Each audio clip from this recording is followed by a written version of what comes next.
Hemos terminado el mes pasado el tema del mes, que realmente fue de 2 meses. ¿Se acuerdan cuál fue el tema? Iglesia, ¿qué? De segundas oportunidades. Excelente.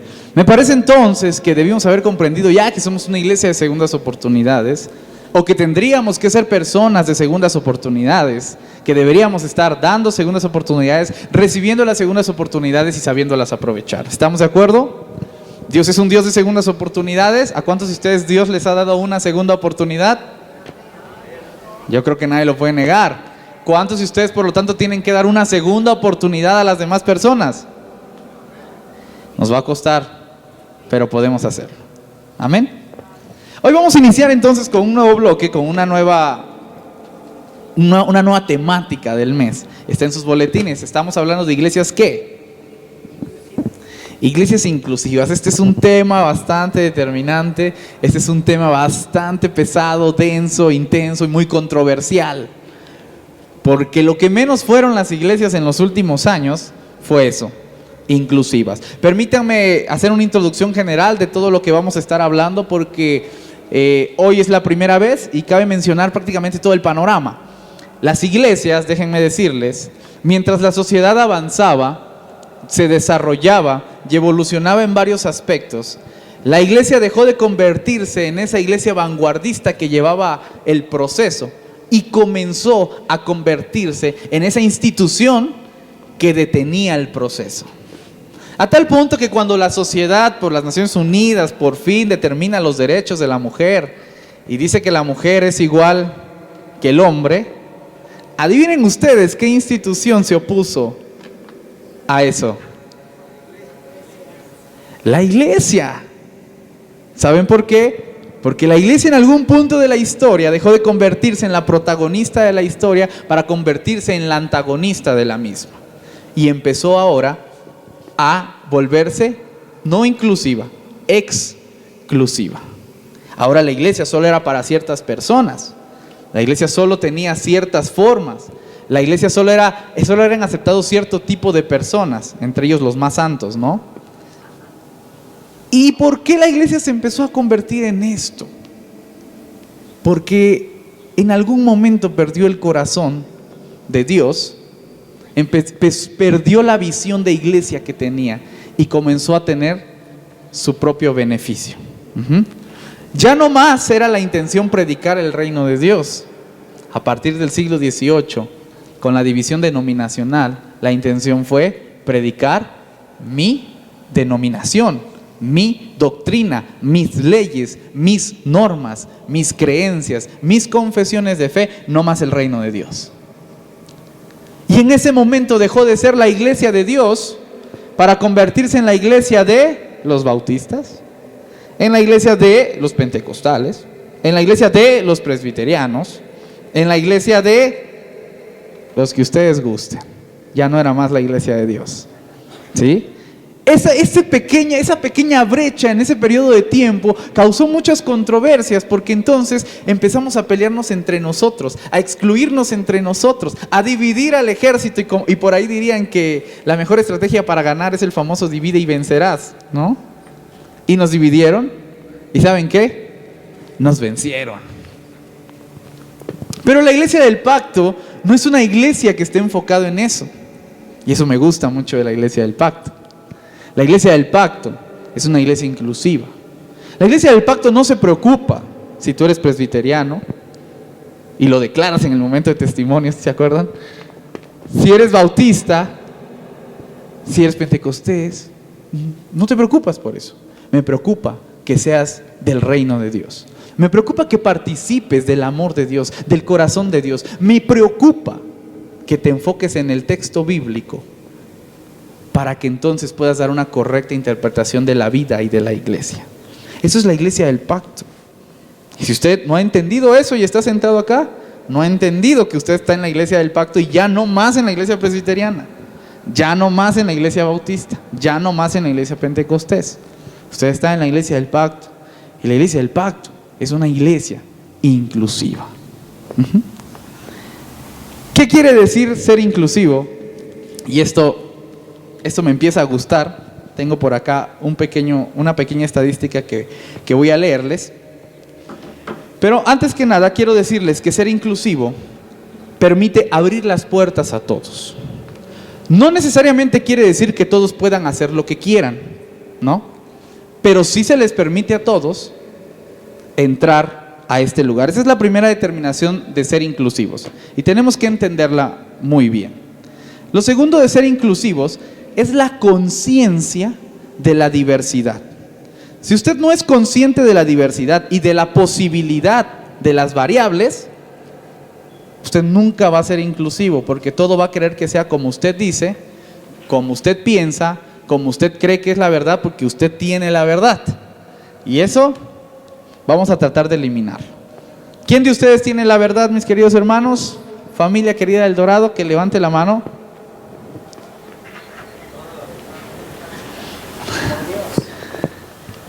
¿Quién de ustedes sabe a la perfección los resultados de todo, cómo se solucionan los problemas, cómo se tienen que hacer, cómo son las formas? ¿Quién de ustedes lo sabe?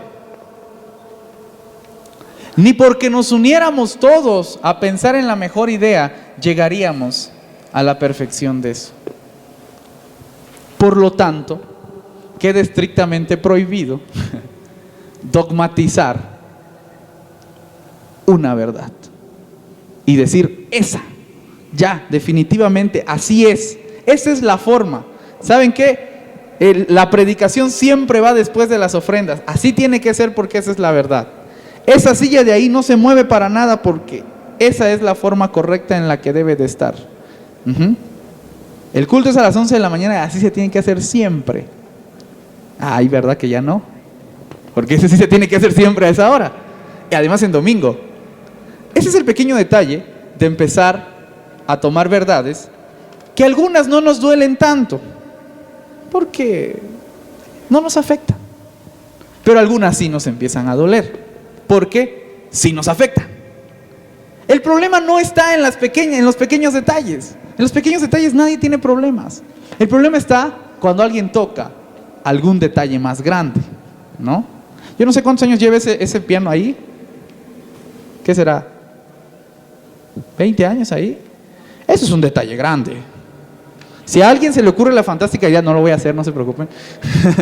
Pero si a alguien se le ocurre la fantástica idea de sacar ese piano de ahí, eso será un detalle grande. Y aunque hoy todos lleguemos al consenso de que eso no es relevante porque nadie de nosotros tiene la verdad, todos vamos a luchar encarnecidamente porque el piano regrese a ese lugar. ¿Por qué? Porque no es tan fácil aceptar que uno no tiene la razón.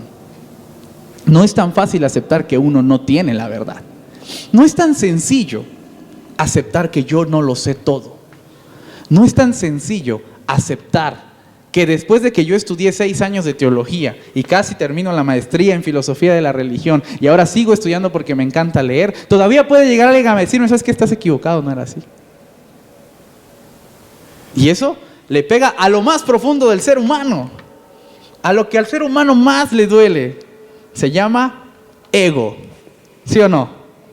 Ustedes les pueden pegar donde quieran, no pasa nada, dan la otra mejilla. Cuando les pegan en el ego, se acabó la otra mejilla, no hay otra mejilla.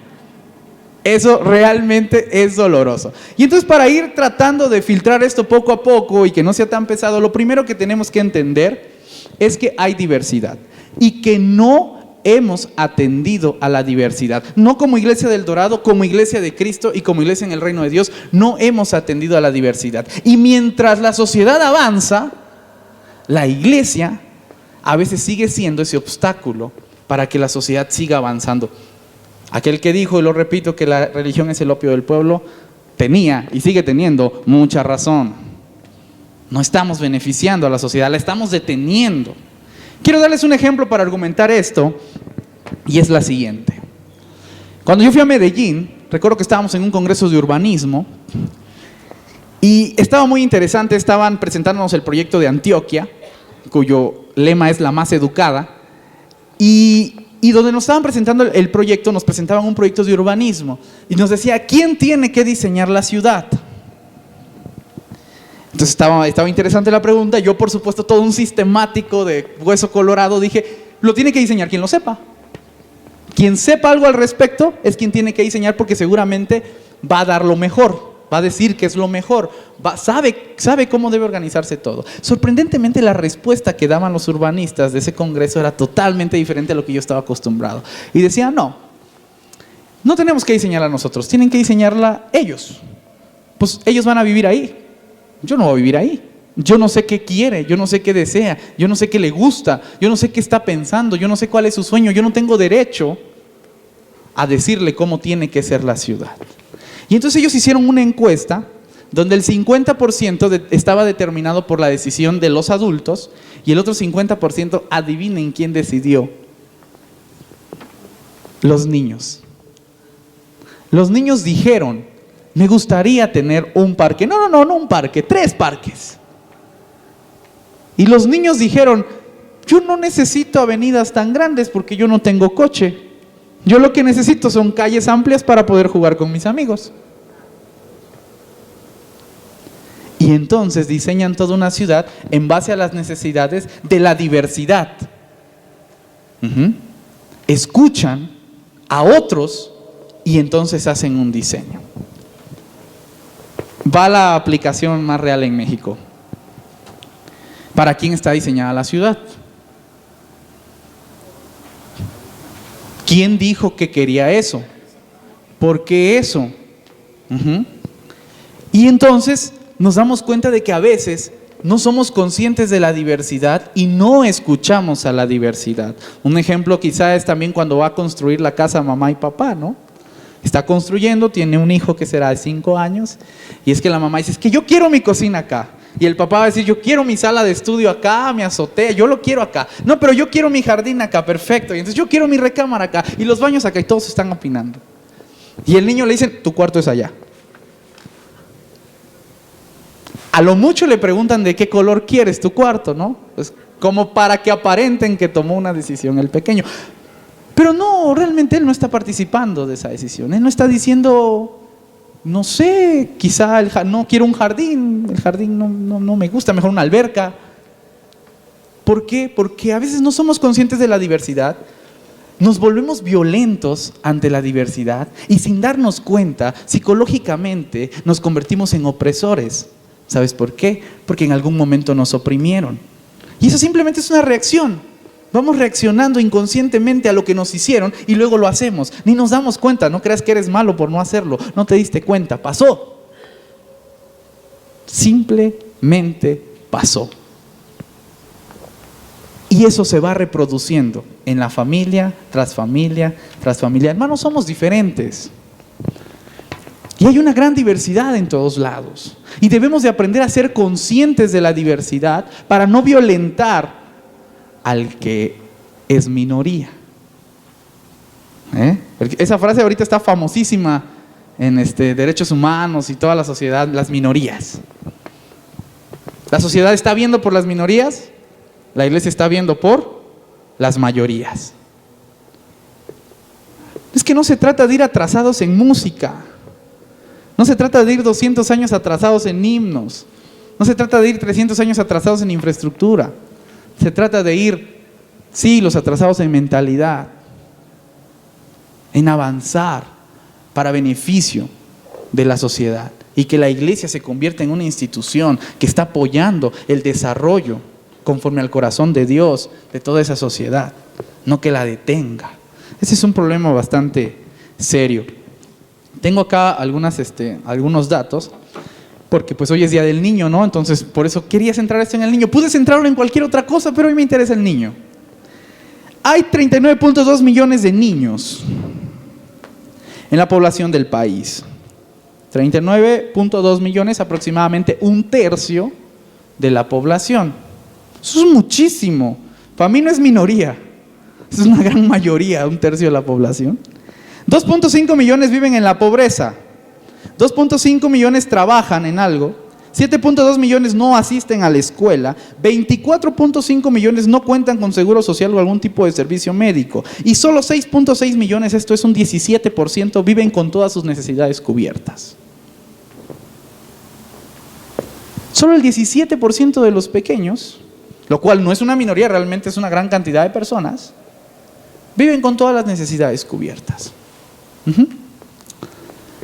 Pero como las decisiones los toman los adultos y piensan en los adultos, realmente yo me preocupo por el no circula.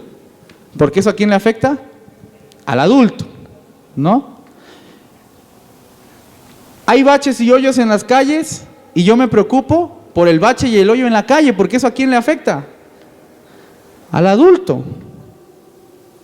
Y todo lo que suceda que le afecte a usted se va a preocupar por usted. Porque no estamos educados para pensar en la diversidad y en las minorías. Y entonces, aunque creamos que somos justos, no lo estamos siendo. No estamos pensando en todos, estamos pensando en nosotros. Ayer subí un Snapchat también donde hablaba un poco de esto y estaba hablando, pero ahora de las relaciones sentimentales. Cada vez que uno va a buscar a una novia o una pareja, piensa, ¿qué puedo ganar yo? Pero no piensa, ¿qué puedo ofrecer yo? ¿Qué va a ganar la otra persona conmigo? Pero como estamos tan acostumbrados a pensar en el yo siempre estoy pensando, ¿qué voy a ganar yo? ¿En qué salgo yo beneficiado con esta relación? Y todo esa es una serie de educaciones que nos hemos estado dando y que nos han estado afectando. Por eso, hermanos, hay un sinfín de diferencias y tenemos que entenderlas, aceptarlas y comprenderlas. Hay diferencias naturales, hombre y mujer, es una cuestión natural, ¿no? Niño y adulto, hay diferencias naturales. Incluso hay diferencias de razas, de etnias, de lenguas. Bueno, las lenguas ya no entran en una natural, entraría más en una artificial, porque también hay diferencias artificiales. Hay cuestiones que nosotros vamos creando, que nos van diferenciando de otras personas, carácter, actitud, educación, cultura. Esas cosas son cosas que nosotros vamos creando y que también nos van diferenciando de otras personas. Existen diferencias de gustos, cuestiones subjetivas, totalmente subjetivas. No me gusta esto, ¿por qué? No tengo la menor idea. Pero simplemente no me gusta. No me gusta el chocolate. ¿Por qué? No sé, no me gusta. Pero sabe rico. Pero a mí no me gusta. Y eso es una diferencia que, aunque no tenga alguna argumentación como tal, es una diferencia de gustos, existen y tenemos que aprender a lidiar con ellas. También hay diferencias de pensamientos y creencias, que podrían ser diferencias mejor argumentadas, pero que no por eso se convierten en verdades absolutas y que todas tengan que creerlos. Puede haber gente que es de izquierda, de derecha, de centro, delantero, portero, lo que quieran, pero son diferencias. Y esas diferencias existen. En el texto bíblico, cuando estábamos leyendo la parábola del buen samaritano, porque así nos las han titulado, hay diferencias. Hay toda una institución que funcionaba en ese momento, que hacía a las personas diferentes, que los hacía pensar diferentes. Es más, que los hacía actuar diferentes. Un sacerdote, por ejemplo, tenía prohibido tocar a un inmundo. No podía tocarlo, porque si lo tocaba, se contaminaba. Y ahora, ¿cómo funcionaba él como intercesor del pueblo? A mí no me sorprende que llegue el levita, lo vea tirado y diga, no te puedo levantar, mi hermano, lo siento, con la pena. Porque su diferencia le decía que no podía hacerlo, se iba a contaminar. Las diferencias estaban latentes en ese tiempo, pero a mí me encanta lo que el texto va haciendo con todo este proceso de las diferencias, las cuales ahora vamos a cerrarlas analizando un poco el texto del prójimo. Las diferencias, quiero llevar esto al siguiente paso, causan una lucha de poderes. Si bien Marx no tenía toda la razón con la lucha de clases y no todo depende de eso, la realidad es que descubrimos que por lo menos existe. Las diferencias provocan algún conflicto. Los conflictos provocan un resultado. El resultado provoca a un ganador y a un perdedor, inevitablemente. Si aquí nos ponemos a ver quién es diferente, el problema no es la diferencia. Eso no es el problema. El problema es que alguien quiere hacer de su diferencia la diferencia. ¿Sí? El problema no es la diferencia, repito. El problema es que alguien quiere hacer de su diferencia la diferencia. Y cuando eso comienza a pasar, entonces empieza a haber un conflicto. Supongamos que aquí nos gustan de todos los colores, ¿no? Pero yo empiezo a decir que el mejor color es el verde. Y empiezo a convencer a la gente poco a poco de que el verde es el mejor color, el verde es el mejor color, el verde es el mejor color. De repente gente empieza a creer que el verde es el mejor color. Pero hay un grupo que dice, no, yo no quiero dejarme imponer por el verde, yo prefiero el rojo. Y se levanta otro sector con el rojo, ¿no? Cuando eso sucede se crea un conflicto. Y ahora hay verde y rojo y ellos van a tener que confrontarse porque uno solo tiene que ganar. Yo no sé quién nos enseñó que uno es el que tiene que ganar, pero estamos acostumbrados a que uno es el que gana, uno es la verdad y uno es todo. Si no, no sirve. Mentalidad moderna, por cierto. Estructuras sólidas, eso es lo que pasa. Solo hay una verdad, solo hay una forma de hacer las cosas, solo hay una manera. Y entonces tenemos que confrontarnos y cuando nos confrontamos hay un ganador y hay un vencedor. Supongamos que en esa ocasión ganó el verde. Y el rojo fue derrotado. ¿Saben qué? A partir de ese momento se institucionaliza el verde como el color único. Y todos los demás van a ser oprimidos poco a poco, hasta que o todos se hagan verdes, o por lo menos queden allá rezagados poquitos. Eso es lo que pasa, eso es lo que ha pasado siempre, mis queridos hermanos. Esa es la verdad de todas las cosas que ha estado pasando siempre. No es la única verdad, es una de las tantas verdades. Económicamente, eso pasa. Institucionalmente, eso pasa. Legalmente, eso pasa. ¿Y sabes qué es lo peor? Religiosamente, eso pasa. Socialmente, eso pasa. Y sabes, la sociedad está empezando a avanzar en ese proceso. Yo me acuerdo cuando nos decían, los hombres no deben de llorar. ¿O no? ¿A quién de ustedes le dijeron, los hombres no deben de llorar? Porque si lloras, eres una nena. Espérate, un molde mental hay en mi cabeza que dice que la nena entonces es menor al hombre. Y como yo soy hombre, no quiero ser como la nena, por lo tanto no debo de llorar. Porque inconscientemente te estoy diciendo que la nena es menor. ¿Sí? Y entonces la sociedad comienza a decir, no. ¿Puedes llorar? Claro que puedes llorar.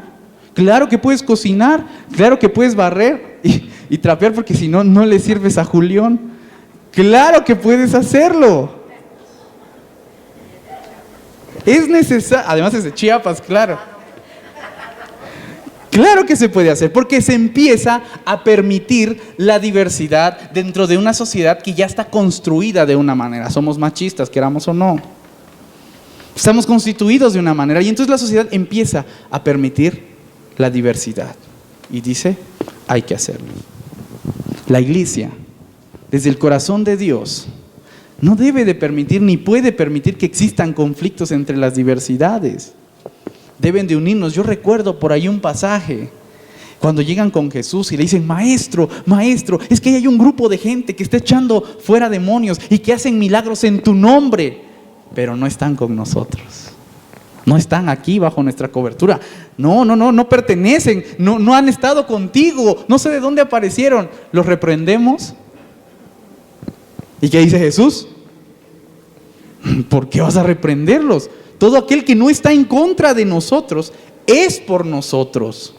Y eso es algo que no hemos entendido. A veces nos ponemos nosotros en contra de los demás y esa persona ni estaba en contra de nosotros.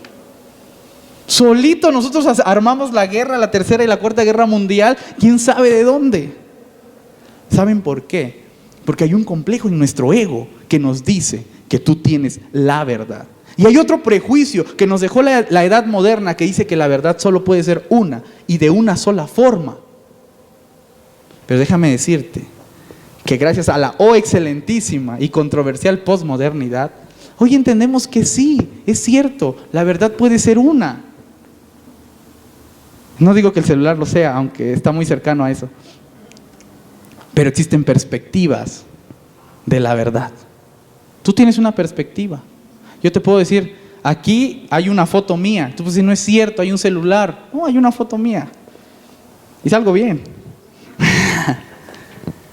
Porque tengo una perspectiva diferente. Aunque estemos viendo lo mismo, solo es una perspectiva diferente. Y yo no te puedo imponer mi verdad. Ni tú me puedes imponer la tuya. Porque realmente estamos viendo lo mismo, solo que desde diferente perspectiva.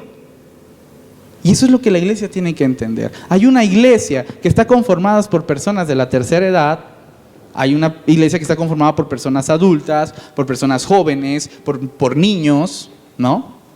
Por todo, por una gran variedad. ¿Y qué tenemos que hacer para construir una iglesia? Comprender la diversidad. Yo no tengo la razón sobre la iglesia. Tú tampoco la tienes. Es más, tengo tantas ganas y muero de ganas por preguntarle a los niños qué quieren de su iglesia. ¿Para quién ha sido diseñado el culto? Pregunta. Es pregunta, diría Margarito. Síganlo en Twitter. Solo los que saben se ríen, ¿verdad? Enfermos de las redes sociales. ¿Para quién ha sido diseñado el culto? ¿Para quién fue diseñado el sermón? No, pues yo también, soy totalmente culpable del asunto. ¿Para quién fue diseñada la iglesia? ¿Para quién? Y esa es una serie de preguntas que tenemos que empezar a responder de manera urgente. Porque podemos estar siendo violentos con las minorías. Puede ser que ya haya existido un conflicto acá y alguien ganó el conflicto. Y como alguien ganó el conflicto, quien ganó impuso su verdad. Y entonces dijo, así tiene que ser. Puede ser. No estoy diciendo que así haya pasado. Estoy diciendo puede ser porque así ha pasado siempre en toda la historia, bajo cualquier circunstancia, en cualquier conclusión. Ganó Martín Lutero, ganó Juan Calvino. Oprimieron a otros, ganaron. Y la verdad la cuentan, y la historia la cuentan los vencedores. Yo gané, por eso estoy acá. Y estoy contando mi parte de la historia. Ni modo.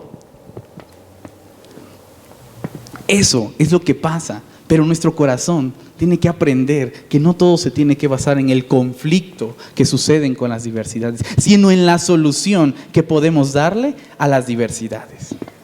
Te la voy a dejar de tarea para que la pienses un momento. No tenemos que enfrentar y confrontar el conflicto que las diferencias nos hacen. Tenemos que aprender, y la inteligencia real está en poder manejar las diversidades. En un mundo donde todos somos tan diferentes y en donde el pequeño, la pequeña, tú eres la más pequeña yo creo de todos los que están acá, ¿verdad, nena?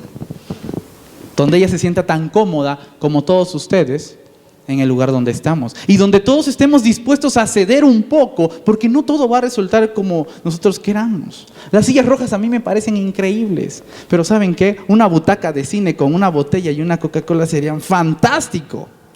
Yo sé que no están de acuerdo conmigo. Es una diferencia. Yo sé que cambiar una silla a otra silla fue todo un proceso. Y habrá alguien que va a pensar diferente y va a pensar y hay que escucharlo. Es una gran complejidad. No es fácil. Si fuera fácil todo el mundo lo haría. No es fácil. Pero si nos declaramos como la iglesia de Dios tenemos que hacerlo. Quiero terminar ahora con el tercer punto, y el tercer punto es el prójimo. Es verdad, siempre habrá diferencias, siempre existirán aquellos que no son ni piensan como nosotros, y ante eso el mensaje de Dios es para todos. No tienen que ser iguales, ni pensar igual, ni verse igual. Lo que sí es necesario es comprender que todos somos humanos y que todos debemos, ante cualquier diferencia, ser prójimo. Cuando escuchamos la parábola del buen samaritano, todos nos ponemos a pensar, ¿no? No, pues qué buen samaritano. Qué bueno es el samaritano que ayudó. Hay que ser como el buen samaritano. Y a mí me encanta la pregunta que hace al final Jesús prácticamente, que está haciendo todo esto, y le pregunta: ¿quién de todos ellos fue tu prójimo? ¿Quién fue? Teóricamente el prójimo deben de ser todos, ¿no? Pero la persona responde: el prójimo de la persona que estaba tirada fue aquel que lo ayudó. Porque ser prójimo no es una cuestión que esté implícita en tu persona. Ser prójimo es una actitud que tú tienes que estar llevando a cabo constantemente. Yo hoy puedo ser tu prójimo, pero mañana con otra actitud quizá ya no lo sea. ¿Sí me explico? Yo hoy puedo ser tu prójimo. Si hoy yo te ayudo, si hoy yo estoy contigo, si hoy yo estoy dispuesto a abrazarte, a quererte, a amarte, a apoyarte, entonces soy tu prójimo. Flechita, ¿no? Así como que check, he sido prójimo. Que yo haya sido prójimo una vez no quiere decir que yo haya sido prójimo toda la vida.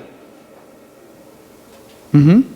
Mañana, cuando yo te vea feo, cuando yo no quiera ayudarte, cuando yo no esté dispuesto a apoyarte, cuando yo no esté dispuesto a levantarte, ¿sabes qué? Ya no soy prójimo. Pero ya me bauticé. Sí, pero ya no eres prójimo. Pero ya hasta prediqué. Ya no eres prójimo. Pero ya hasta comí de la Santa Cena no sé cuántas veces. Yo creo que ya hasta el Dios me debe proximidad. No, ya no eres prójimo. Porque ser prójimo no es una actitud, no es algo implícito que tú lleves. Es una actitud que tienes que estar trabajando constantemente. Lo realmente difícil de ser prójimo, y es lo que el texto marca, es que había un samaritano. ¿Y un qué? ¿El que estaba en el piso?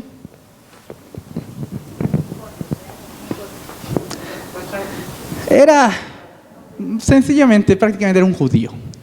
Sí, es lo más esencial de su persona, ¿no? Que si era un pordiosero, que si era doctor, que si era médico, maestro, lo de menos, ¿no? Y hay una lucha ahí entre esas personas. Hay una diferencia que es más radical que cualquier diferencia que nosotros hoy podamos comparar. Es una diferencia algo así como... No se puede comparar. Simplemente el samaritano es odiado por el judío. No es aceptado. Es parte de esas tribus dispersas, de los que se contaminaron, de los que se fueron. Es la mezcla, es una abominación delante de los ojos de Dios. Es la persona más pecadora del universo, se merece la muerte. Deberíamos matar a los samaritanos. Eso es lo que pasa en la cabeza del judío. Samaritanos y judíos no se llevan, dice el texto bíblico. Por no decir, se quieren golpear cada vez que se encuentran. Porque hay una persona que cree que tiene la verdad, judíos. Y hay otra persona que sabe que medio tiene la verdad y se quiere defender, samaritanos. Entonces hay conflicto y uno de los dos va a ganar. Están peleados, se odian a muerte. Y hay un trasfondo religioso. Los judíos tienen su argumento religioso para decir los samaritanos están en pecado. Pero ¿quién es el prójimo? ¿A quién le interesa Jesús? El que es capaz de ayudar a pesar de que la diferencia estaba en medio. ¿Sí te das cuenta? Más o menos como cuando nosotros encontramos a alguien que es muy pecador, en extremo pecador, terriblemente pecador, y que creemos que debe ser católico o romano porque es muy pecador, ¿no? Y entonces nosotros creemos que él es tan pecador que ni tenemos que tener lazos con él. Es como aquel que cree que el que va al antro es un gran pecador y no tiene que tener los peores. El que está tatuado, el que se pone aretes, el que es homosexual. En esto de la diversidad va a haber un tema que va a ser sobre la homosexualidad. La mujer, el extranjero. Hay un sinfín de diversidades y que muchas veces nosotros creemos que son nuestros enemigos, hay que odiarlos. Incluso el rico, ¿no? ¿Cuántos de ustedes odian a los ricos? Creo que hice la pregunta en el lugar equivocado. Pero existe eso también. Y existe, por supuesto, una tendencia del corazón del hombre a querer conflictuar con la persona que es diferente a ella. Y lo que el Señor nos quiere enseñar en este momento es que la iglesia no puede funcionar así. No debe de funcionar así. La iglesia de Dios es una iglesia inclusiva que está dispuesta a abrir las puertas a cualquier clase de diferencia, lo que sea. Y que ante todo hay una cosa que nos une. En este texto, ser prójimo. La pregunta es, ¿cuántos de ustedes han sido prójimos? Esa realmente es la pregunta. A los de allá les voy a preguntar, ¿quién ha sido tu prójimo? Y me van a decir, mi prójimo ha sido el DIF, mi prójimo ha sido Liconza, mi prójimo ha sido el partido que me regaló una despensa para que yo votara por él, porque yo tenía hambre y quería comer. Mi prójimo ha sido la iglesia católica que sí me vino a ayudar. Mi prójimo fue mi vecino, que es un drogadicto, que es un alcohólico, pero que cuando me enfermé me agarró y me llevó al hospital. Esos han sido mis prójimos. Eso te va a decir la gente allá afuera. Me preocupa porque el prójimo tiene que ser la iglesia de Dios. Ellos tienen que ser el prójimo. Por eso la pregunta que yo te quiero regresar en esta tarde para reflexionarla es, ¿has sido prójimo? ¿Has sido prójimo? ¿Qué tan prójimo has sido? ¿A quién le has sido prójimo? Es que a mi tía le ayudé. Está bien, es válido. Quiero que le ayudes a alguien que realmente odies. Alguien a quien quieras matar, ahorcar y decir, este es el peor, es un samaritano, hay que destruirlo. Pero voy a ser prójimo de él. Ah, caray, está pesado. Eso verdaderamente es comenzar a ser cristianos. Eso verdaderamente es comenzar a ser inclusivos. Y yo creo que El Dorado puede y debe ser una iglesia inclusiva. Hoy la introducción se va a poner más bueno cuando hablemos de la mujer, de los homosexuales, del extranjero. Uy, ya quiero llegar a esos días. Que Dios les bendiga, hermanos. Tenemos que ser inclusivos. Vamos a continuar. Amén.